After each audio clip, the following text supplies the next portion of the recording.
It may only be week 2 of the college football season, but it doesn't get any bigger than when two Goliaths of college football lock in for a national showcase showdown.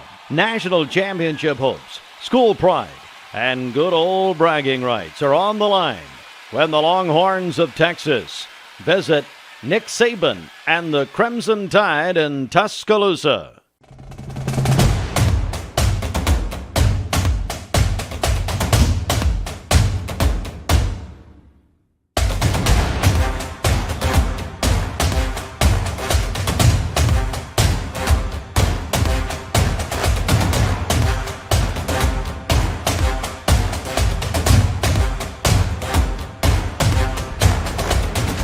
Welcome to week 2 of SEC Saturday on MixTV.tv and Mix 1041. After a subpar week 1 of college football, we turn our attention to week 2, which will feature some perennial college football programs facing off against one another from Knoxville, Tennessee to Miami, Florida.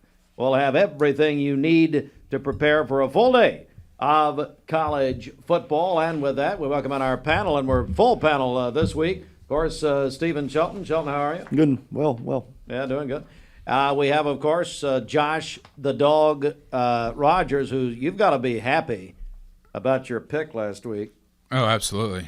I don't know if you can call me the dog anymore. Maybe the buff.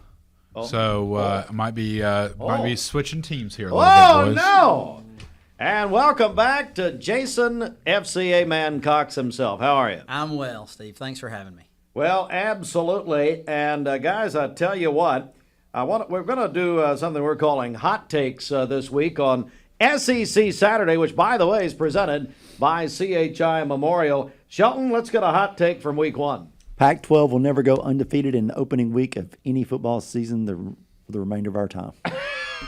Like our time. Our Like time. that. Till the end of time. Till the end of time. Jason Cox. The Clemson dynasty is dead. Ooh, like it.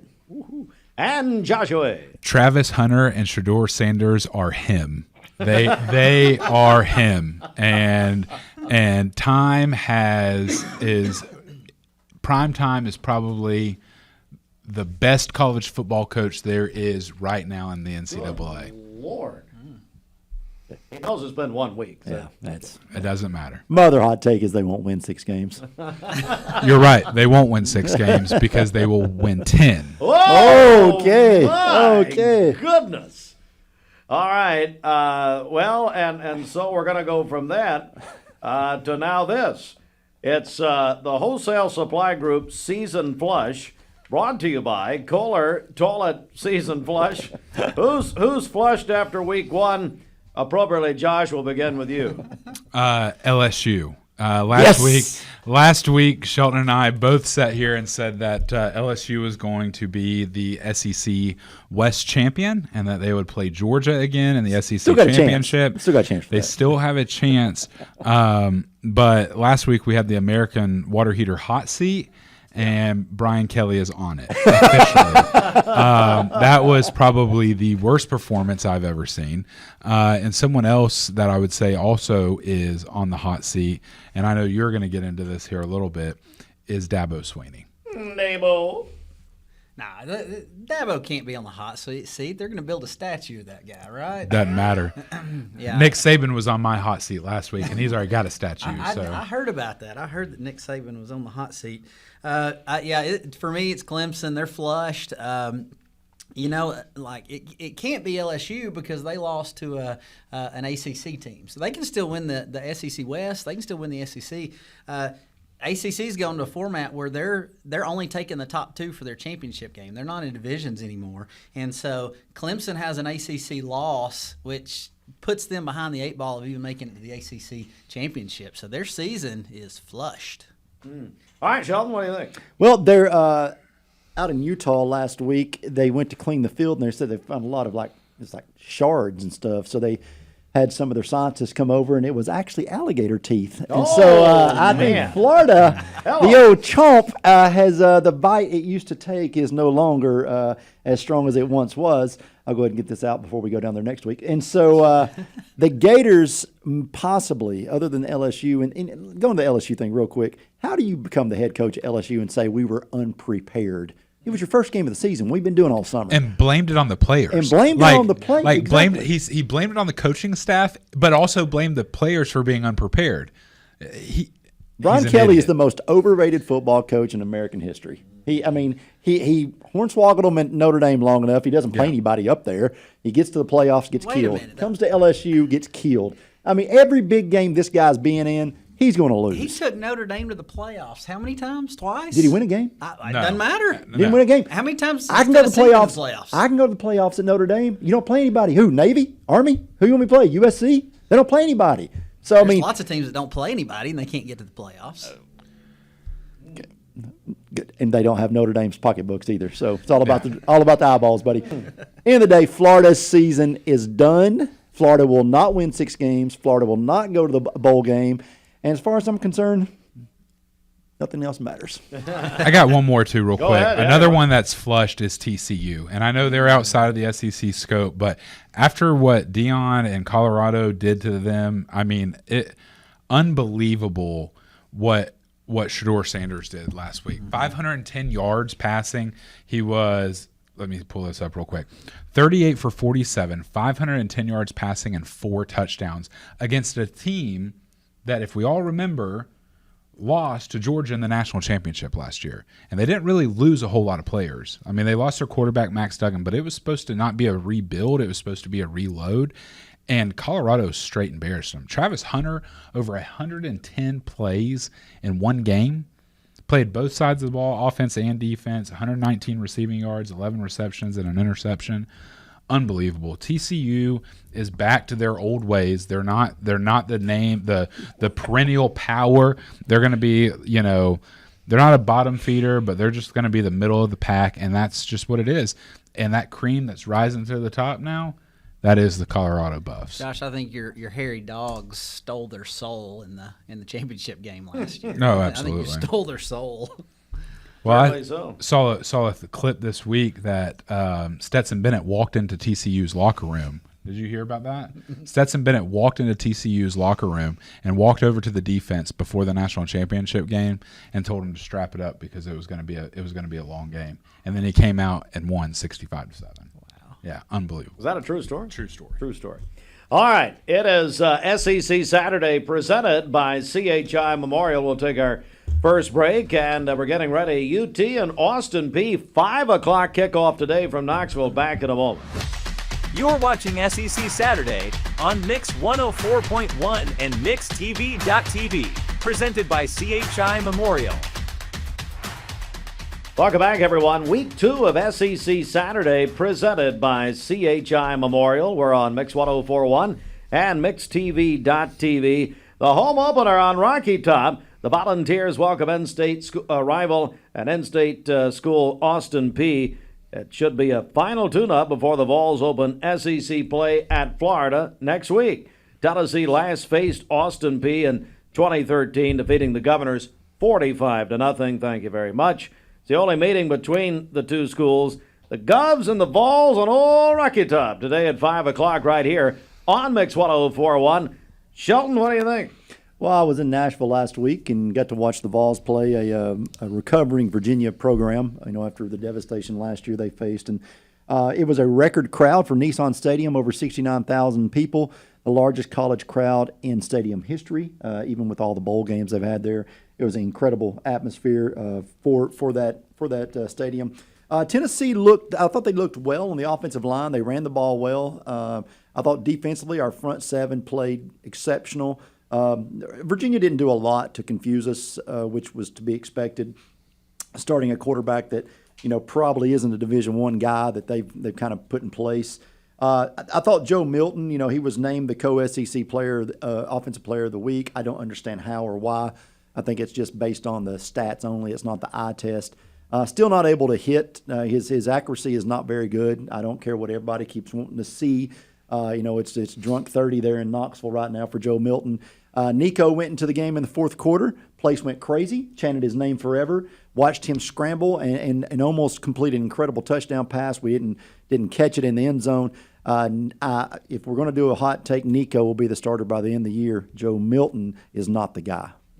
How about it, Josh? Yeah, I don't know if the word shameful is the right words to use for Tennessee fans when you've got a starter that has worked and has came from Michigan, started, got pulled, sat behind Hendon Hooker, now is your guy, and a freshman comes in and you're chanting his name loudly, not just a little bit. Oh no, you could hear it. I wasn't at the game, but you could hear it on TV. Yeah. I mean, it was loud enough to where people want Nico. I mean, Joe Milton is not the guy. You're right. He is not him, as Primetime says. It is the same. It is the same thing. When we talked to Kessling earlier this year, we asked, how is his passing? How is is he working with people? Is he trying to hit people in stride? Is he trying to make those throws? And it obviously shows he didn't do anything except for be on TikTok all summer long. That's it. And make TikTok videos because he missed. So I mean, it was bad. Tennessee, thankfully, he does have some players around. Tennessee's wide receiver core is pretty strong. Their running back room is very strong. Yeah. The offensive line really for Tennessee is going to determine kind of where this offense goes because really at the end of the day, I agree with you, Shelton. Nico will be the starter for probably week 5, I would say. They're going to give it another couple shots here and there. But at the end of the day, it is a sad time to see. You've got somebody as great as Hendon Hooker in Tennessee kind of building that program up. Now they just slide old Joe Willie back in there, and he's not great. And so I look forward to see what Nico can do as Tennessee's starting quarterback very soon. Well, you guys are clearly holding hands on this anti-Joe Milton thing. I would push back on that a little bit and say this: if Ramel Keaton catches the pass that when he was wide open and just drops the ball, Joe's stat line looks a lot different. I mean, he's right up around 300 yards. His stat line's really going to be similar to the Orange Bowl win last year. And so I'm not ready to throw the baby out with the bathwater on that one yet. I know we've seen a lot, but this guy's earned the right to start. You guys may be right. Okay, you may be right, but I don't think it's Nico time yet. And I want to talk about Jalen Wright. Okay, now Dylan Sampson scored 4 touchdowns, but Jalen Wright was the one that looked absolutely dynamic. He looked like an NFL running back, and so I'm really excited to see where he's going in the future. But Josh, you're right. The season's going to rise and fall on that offensive line. Yeah. Can they keep it together while Cooper Mays is out? Is Cooper back for Florida next week? I mean, that's kind of the big question because it's really paper thin right now without Cooper. The wide receiver, just a stable of wide receivers. Dante Thornton, he's new, transfer from the West Coast. It'll take him some time to get in the flow, just like it did Brew McCoy a couple years ago. But big receiver, fast, really has a big upside. I don't know if we're ready for hot takes yet on this game, but my hot take is D. Williams, if he can hold on to the football, takes 2 punt returns to the house this week against Austin Peay. Wow. And I would imagine all of us are thinking UT will win this. All right, let's. Whoa, not all of us. Oh, you taking? Who you taking? So I'm going to take Tennessee to win, but I'm taking the points with Austin Peay. What is it? I don't know. Yep. It's going to be close.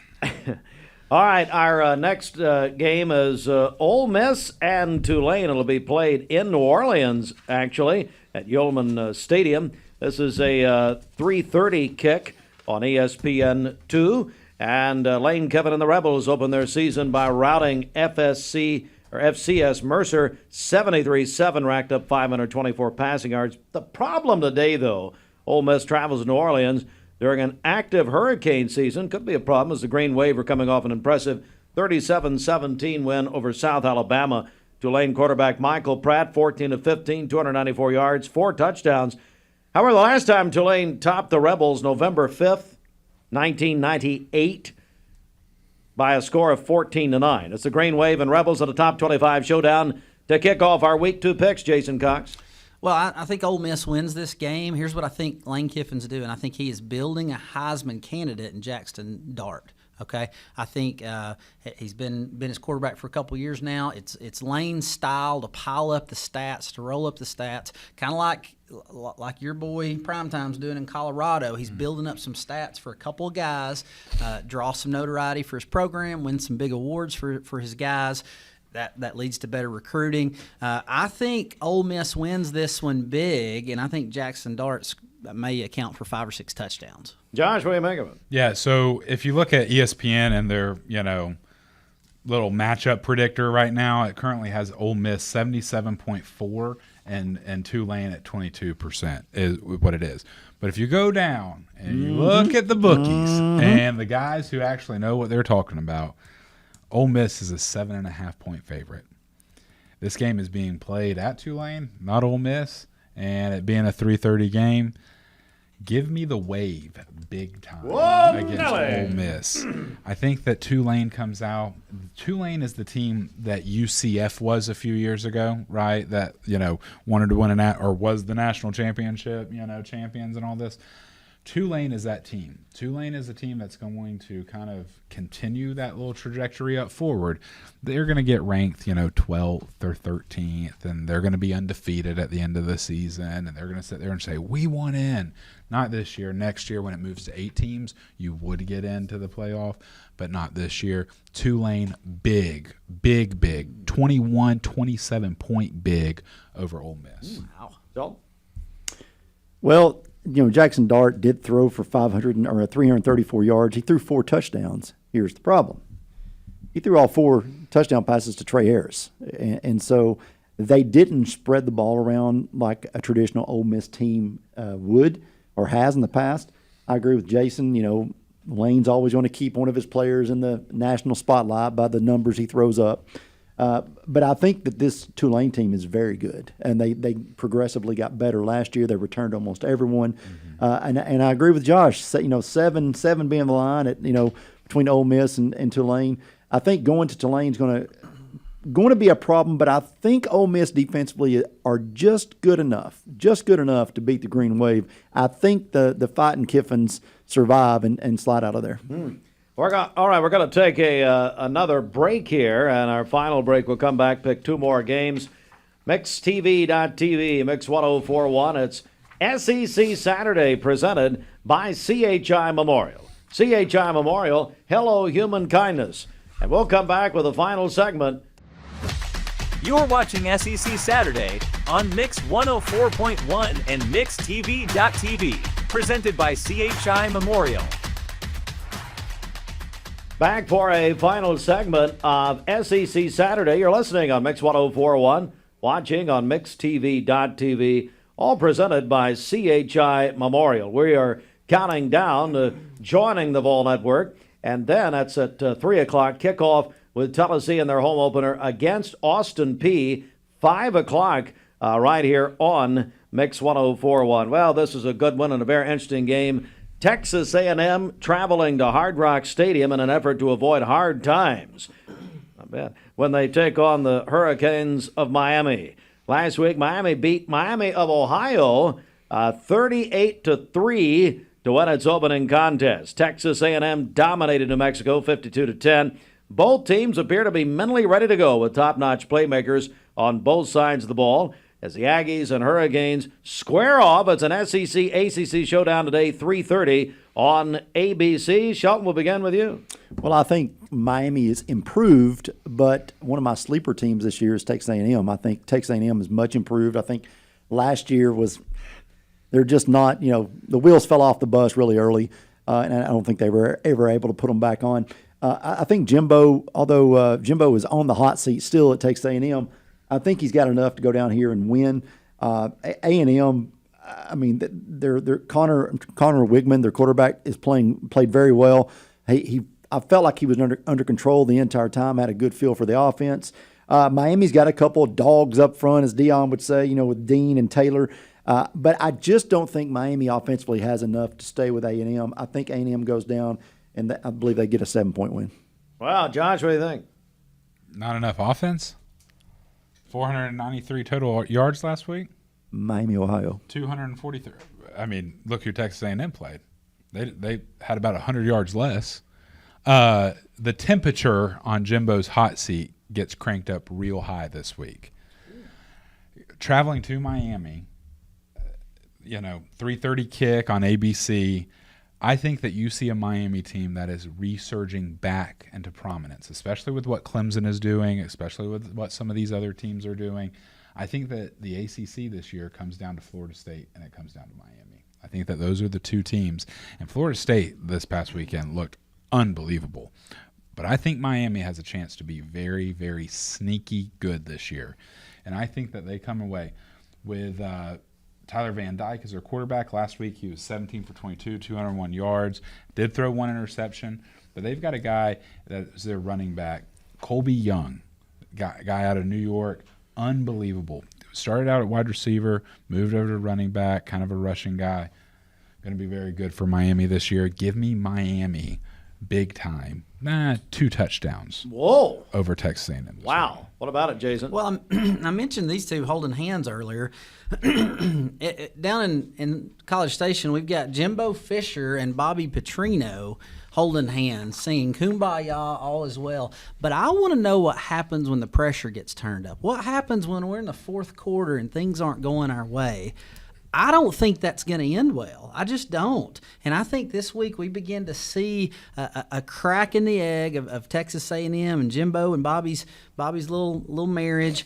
I think they go to Miami in front of that raucous crowd of 500 fans, and I think Miami knocks them off in a tight one. Hurricanes win in a close one. All right, well, it doesn't get much bigger than this. The Longhorns of Texas travel to SEC country to visit Nick Saban and the Crimson Tide. Both programs are considered contenders for the college football playoff as Texas enters a new campaign as the favorites to win the Big 12, a first since 2009. While Alabama's always a favorite to make the college football playoff, one thing for sure to be a day of hook 'em horns or roll tide today in T-Town. It's number 11 Texas, number 4 Alabama, and it is tonight, 7 o'clock on ESPN from Bryant Denny in Tuscaloosa. And Josh Rogers, we'll start with you. Listen, this game right here, the odds predictors are predicting it to be a close game. Alabama only a 7-point favorite at home right now. 7 points. And I think that number shrinks as we get closer to game time, okay? I think it gets down to about 4.5 or 5 is what that number end up will being. I don't think Texas is very good. I don't think that they are the 11th ranked team. I think that they are probably 19 or 20 right now. I don't think that they are that great. I think that Alabama is going to show them for the entire SEC what it's like to play in the SEC next year. And I think that Alabama takes that 7 to 5 point favorite that they have. Alabama wins by 4 touchdowns over Texas. Texas, my prediction of this score, 45-10. Alabama. Well, I think that that Quinn Ewers, Texas quarterback, he's established. He's a senior quarterback there in Austin. They've got a strong leader, a quarterbacking the offense. But traditionally over the past, we'll say tradition being the last 10 years, when Texas shows up in these games against big-time SEC schools, they get soft. Like they look strong and tough against everybody else, but then, when they show up against Alabama, they just get rolled because they play soft football. So the question is, have they gotten tough? No. Are they ready to play big boy football? I don't think so. I don't think so yet. Again, anytime you have a senior quarterback that's been under center for a while, you feel good about that. So maybe Quinn can keep them in the game. But my suspicion is Jalen Milroe continues to grow as quarterback for Alabama. The running game gets going again for Alabama. The defense gets salty, and Bama wins 2 touchdowns. Shelton? Well, okay, that's a lot to take in from you two. 45-10. I wrote that down, by the way. 45-10. Did you know last year Alabama beat Texas? Mm-hmm. You did. Did you know that was the first time in 80 years that Alabama had beaten Texas? No, I didn't know that. Texas was 7-0-1 since 1902 to 1982. They've not played since then. So, with that being said, the Longhorns, they won last week 37-10 over Rice. The problem with that I see is they scored once in their first 7 possessions, and they were playing Rice. I just don't think Texas is that great. You've got the other part of the curse of the assistant coach of Nick Saban. Only Kirby Smart and Jimbo Fisher have ever beaten Saban out of 27 attempts. Only two victorious coaches have done so. I think that Texas is trying to make a mark in this game, trying to quote unquote, as they said, put the SEC on notice that they're coming next year. I just don't think it's going to happen today. Now, Alabama is very, very thin in secondary. They're missing 2 of their star players that will not play today. But I just don't think it's enough. I think that Texas goes into Tuscaloosa. They leave with their horns tucked, heading back to Texas, and I just think Alabama wins this game. And Alabama, again, establishes themselves trying to get in that college football championship.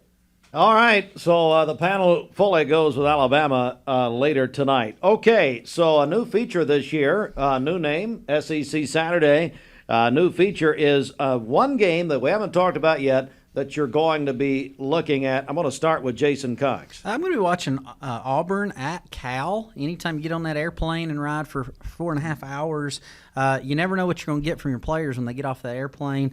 They're both 1-0. Peyton Thorne is Hugh Freeze's man under quarterback, and so you got to figure he sees some good things in him. But I think that could be a really, really good game to watch.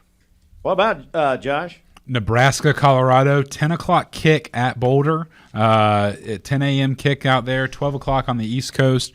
That game is going to be the Fox game of the week. But like I said earlier in this thing, Shedeur Sanders and Travis Hunter are him. I think that Travis Hunter has 2 interceptions, 3 touchdowns, and I think that Colorado just waxes the floor with Nebraska today. Ralphie is going to be running all over that field. Give me the Buffs big time. Look, we coming, baby. We coming. We Rocky coming. Mountain High all of a sudden. Shelton, what do you got? without question. That's Rocky Mountain We High coming. there. Notre Dame travels down to Raleigh to play NC State. Well, hello. Notre Dame traveled across the Big Pond last week to play Navy, or the week before last. Brennan Armstrong, senior quarterback for the Wolfpack, 155 yards in the air, 19 carries for 96 yards on the ground, three combined touchdowns. The Wolfpack, baby, stick them up. Whoa! Woo! The Hello. Wolfpack knock off the Irish, who don't have a conference and soon will not have anywhere else to play once everything combines. Oh, my goodness. I'm going to say Stanford and USC. Speaking of no conference, Stanford's just joined the ACC. USC, of course, going to the Big Ten next year. That's the final time they'll meet in the what was once called the Conference of Champions. The Pac-10 will be the final meeting between Stanford and USC. It'll be in Los Angeles at the LA Coliseum. That's it for us. Time to head to the Vols.